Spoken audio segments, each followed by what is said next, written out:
Selamat siang, assalamualaikum warahmatullahi wabarakatuh. Kembali lagi di channel Ford Everest 4x4 Edition bersama tim Bajaj Boso 4x375. Dan saya sekarang bersama Direktur Bajaj Ngehe. Bisa mungkin diperkenalkan diri dulu, Om. Selamat sore Om Aji dan Om Ibob selaku produser video Ngehe. Kali ini kita akan mereview kendaraan yang saya pakai.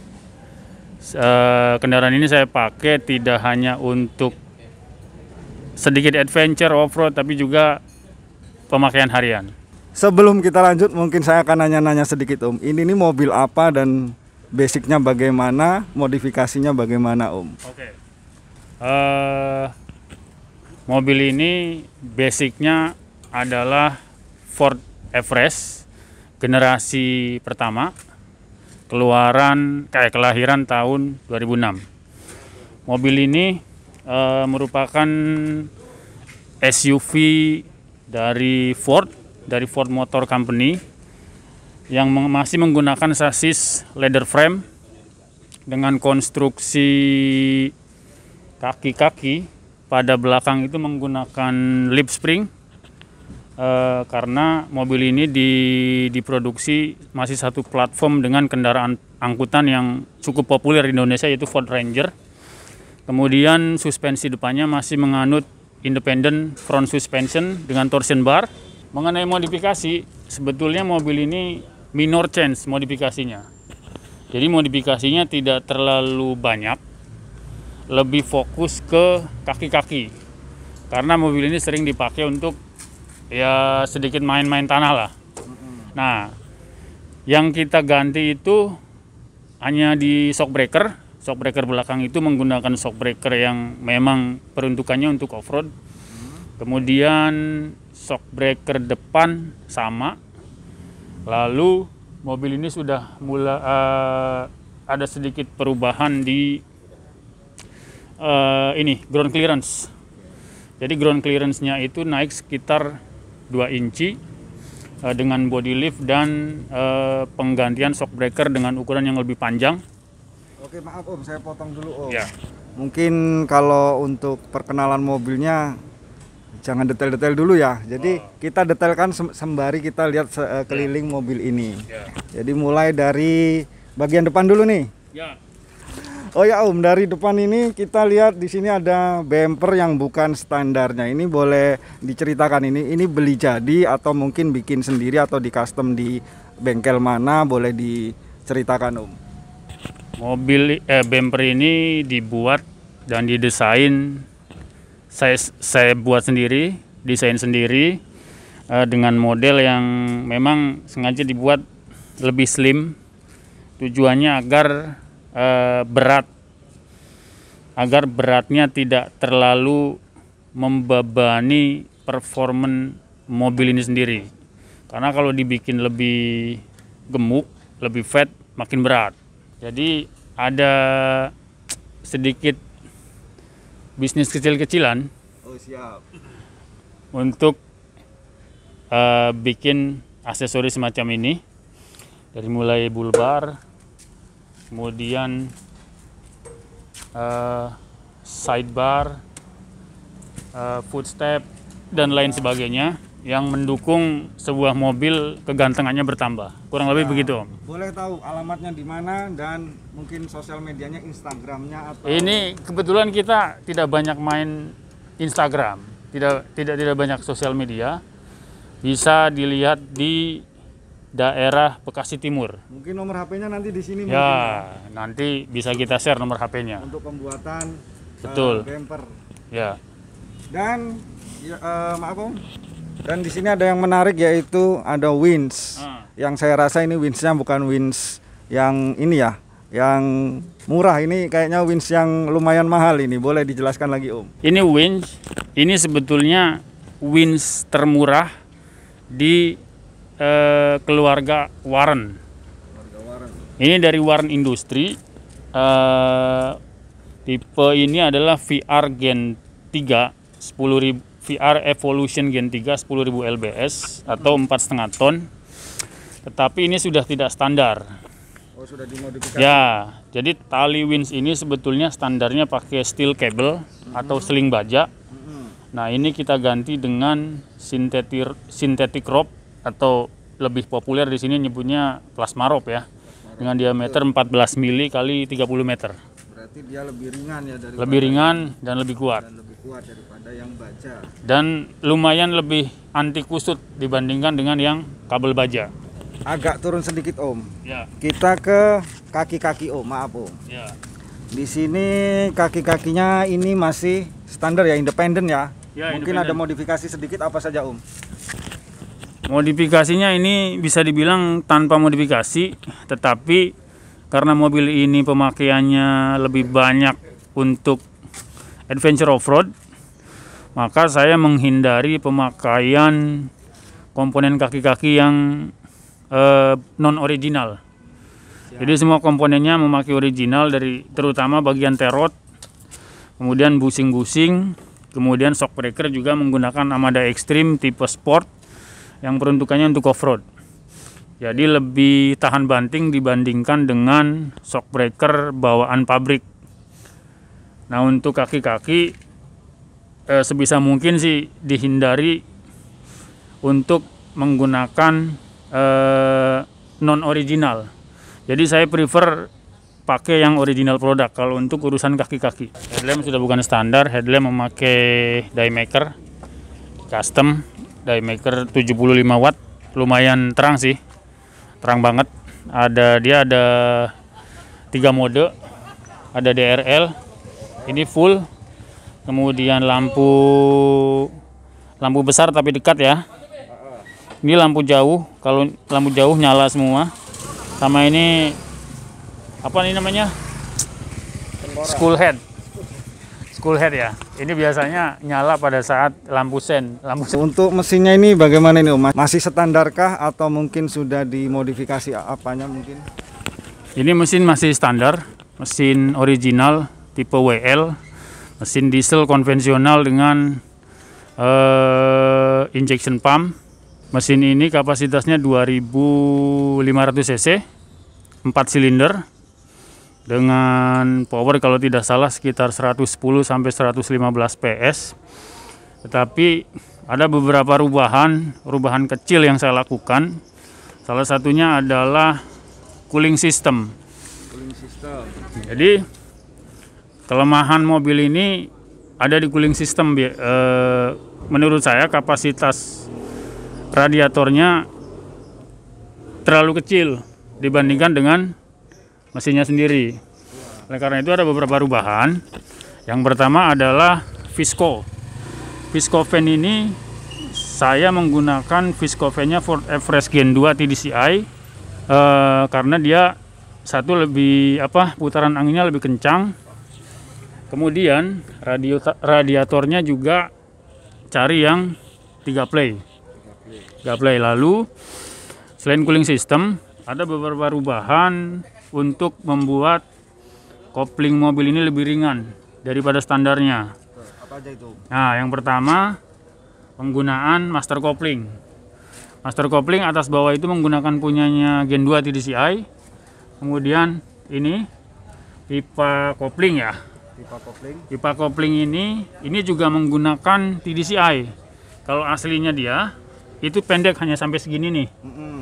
Jadi lebih keras. Nah, ini lebih dipanjangin sampai ujung menggunakan TDCi, jadi lebih ringan si koplingnya, memang lebih ringan. Sama yang terakhir, kita memakai oil catch tank. Jadi uap oli ini ditampung di sini. Ya. Nah, biar nggak membasahi. Betul. Karena kan mobil tua. Betul. Jadi kita harus pandai mensiasati. Begitu Om. Berarti ini ada tips nih yang biasa ngeluh pakai Ford Everest kopling keras. Ini dari Om Direktur ini sudah dikasih tips, yaitu master atas bawah diganti punyanya TDCi, dan selang minyak koplingnya diganti juga yang punyanya TDCi. Oke, lanjut Om. Kita ke bagian ban dan pelek. Ini menarik nih. Ban dan pelek mungkin bisa diceritakan ini. Ukuran berapa? Peleknya pakai apa? Ini velg menggunakan velgnya All New Ranger T6, tetapi sudah dimodifikasi. Jadi velg ini sudah di custom, dirubah offset dengan cara dibalik supaya dapat offset negatif. Tujuannya untuk supaya ban bisa lebih lebar keluarnya. Sedangkan ban sendiri ini menggunakan Maxxis Smoother seri 2 yang tipe 764. Ini keluaran ini adalah Maxxis dengan kembangan yang lebih kasar daripada yang seri sebelumnya. Ya, ini ukurannya 285 75 16. Velgnya ring 16 kali 7 kali 7 inci, tapi offsetnya sudah dibalik jadi kelihatan hampir sama dengan 16 kali 8 sih jatuhnya. Ya, lebarnya velg tetap 7 inch tapi offsetnya dimundurin dengan cara dibalik. Dibikin celong kalau bahasa. Ya. Dari bodi samping ini yang perlu kita soroti adalah di luar standarnya mobil Ford Everest. Di sini ada footstep dan roof rack. Bisa dijelaskan Om, footstep dan roof rack ini? Nah, jadi footstep ini karena mobilnya sering dipakai untuk belusukan ya. Jadi footstep standar sepertinya sudah tidak representatif lagi karena gampang lepas. Maka kita ganti dengan footstep dari pipa besi dari seamless, fungsinya sebagai side guard juga, melindungi bagian samping terutama bagian bawah. Kalau nyender Ya, betul. Kemudian untuk bagian atas ini sebetulnya konsepnya roof rack, tapi fungsinya bukan sebagai roof rack. Jadi ini seperti roof rack dibalik. Kenapa ini dibikin lebih lebar hampir setara dengan pintu ya? Karena tujuannya kalau satu saat dia harus nyender, dia melindungi bagian sini. Bagian bodi ya, kendaraan. Betul. Minimal yang kena adalah ini. Minimal ini dulu nih. Kemudian di bagian depan untuk penerangan di malam hari, kita kasih curve LED bar. Ini 240 watt. Lebarnya 105 cm. Lalu di atas ini recovery board atau trackpad, fungsinya sebagai alat bantu kendaraan ini pada saat dia melewati trek yang licin atau basah. Kita coba dulu pakai ini sebelum kita pakai winch. Kalau ini lolos berarti nggak perlu pakai winch. Nah, yang terakhir ini recovery tools. Ini high lift jack. Kenapa harus bawa ini? Karena dongkrak standar udah nggak bisa. Mobil ini udah terlalu tinggi, jadi kalau pakai dongkrak standar udah nggak bisa. Nah, pakai lift jack. Apalagi dalam kondisi lumpur ya Om. Betul. Nah, kemudian yang belakang ini bempernya masih bemper standar nih. Bemper standar dia. Tapi sudah kita kasih recovery tool juga. Simple recovery tool lah, dia sifatnya untuk membantu teman-teman yang mungkin stuck, bisa kita tarik pakai ini. Ini cukup kuat dan murah. Jadi ini dilas ke sasis. Kemudian kalau kita lepas, jadi caranya ini bumper ini dilepas dulu, baru si bracketnya dia di sasis ke plat besi yang ada di belakang, ya belakang pintu. Ini baru kita pasang lagi. Ini lumayan kuat sih, tapi konsekuensinya dia harus mengorbankan ini, mengorbankan bumper belakang ya Om. Karena lampunya nggak bisa dipasang, mentok ke dudukannya tow hitch receiver. Jadi dia pakai bar dari ujung sini sampai ujung sana. Oke.